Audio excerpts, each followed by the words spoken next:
नमस्कार. आज आपण सगळेजण आईचा सहस्र दर्शन सोहळा साजरा करायला जमलो आहोत. खरंच माझी आई 81 वर्षाची झाली आहे का? हा प्रश्न प्रथम मला आणि तिला भेटणाऱ्या प्रत्येकालाच पडतो. आजही तिच्या चेहऱ्यावरचा उत्साह, तेज आणि आनंद अगदी पूर्वीप्रमाणेच ओसंडून वाहतो. आज मी थोडक्यात तुमच्याशी माझ्या आईबद्दल थोडे गमतीशीर आणि काही महत्त्वाचे किस्सेही शेअर करणार आहे. खरं तर मी आईचे अनेक किस्से ऐकलेत, पण त्यातले काही खास किस्से आणि प्रकर्षाने आठवणारे क्षण मी आज तुमच्याशी शेअर करू इच्छिते. आई सांगते की तिचा जन्म झाला तेव्हा जवळजवळ 8 दिवस तिने डोळे उघडले नव्हते. माझ्या आजोबांना खूपच काळजी वाटायची. बाळाला दिसेल की नाही अशी चिंता असायची. शेवटी त्यांनी गावातल्या डॉक्टरांना घरी बोलावलं. अलगद ब्लेडनी पापणी बाजूला केल्या केल्या काय आश्चर्य, लुकलुकत्या डोळ्यांनी बाळाने सर्वांकडे पाहिलं. म्हणजेच आईने त्या क्षणी सर्वांना तिचा परिचय दिला. धीटपणा, हुशारी, अत्यंत कष्टाळूपणा आणि इतरांची सदैव काळजी घेणारी माझी आई, अशी सगळी विशेषणं तिच्यावर अगदी तंतोतंत लागू होतात. तिची आजी म्हणजेच तिचं प्रेरणास्थान. घोड्यावर बसून हाताशी लाडका श्वान घेऊन शेतात राबणारी तिची आजी. बहुतेक तिच्या धीटपणाचं मूळ तिच्या आजीकडूनच आलं असावं.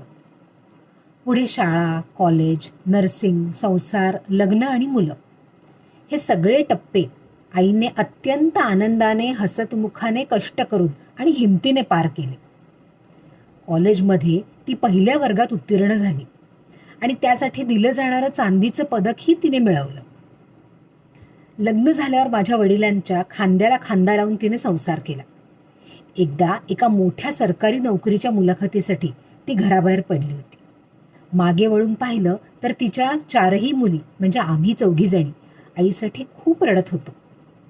एका क्षणाचाही विचार न करता ती पुढे न जाता परत आली आम्हा मुलींकरता. पुढे आई खाजगी शाळेत शिक्षिका म्हणून अनेक वर्ष कार्यरत होती. एक किस्सा आजही लक्षात राहतो. आईच्या शाळेमध्ये एक लहान मुलगा खेळता खेळता एका पाण्याच्या टाकीत अचानक पडला. आईने कुठलाही विचार न करता त्या टाकीत पटकन उडी मारली आणि त्या मुलाचा जीव वाचवला. विशेष म्हणजे त्याच शाळेत मीही शिकत होते. हा किस्सा संपूर्ण शाळेत कौतुकाचा विषय झाला होता. मला माझ्या आईचा खूप अभिमान वाटला. संसाराच्या साऱ्या जबाबदाऱ्या पूर्ण झाल्यावर माझ्या आईने तिची सुप्त इच्छा म्हणजेच तिचा छंद पूर्ण करण्याचं ठरवलं. भारतातील अनेक ठिकाणं, तीर्थक्षेत्र, देवदर्शन आणि अगदी परदेश दौरे सुद्धा, जसं की युरोप, श्रीलंका, सिंगापूर आणि असे अनेक देश तिने 2-2 वेळा पाहिले. या सगळ्यांबरोबरच तिचं सामाजिक कार्यही अखंड सुरू होतं. ब्राह्मण सभा, पतपेढी, हास्य क्लब यासारख्या संस्थांमध्ये जबाबदाऱ्या पार पाडणं आणि सातत्याने सामाजिक सेवेत स्वतःला झोकून देणं हे तिचं नियमित काम होतं. तिचं लिखाण आणि वक्तृत्व अप्रतिम असल्याने अनेक संस्थांमधून तिला अनेक सर्टिफिकेट्स आणि बक्षिसं मिळालेली आहेत. अशी आमची आई.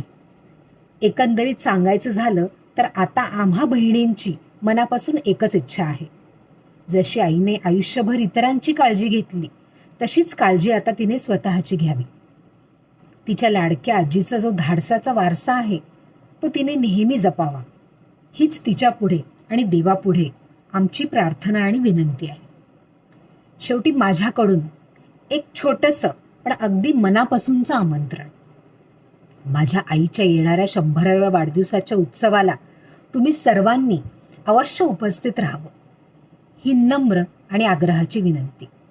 तुमची आरती.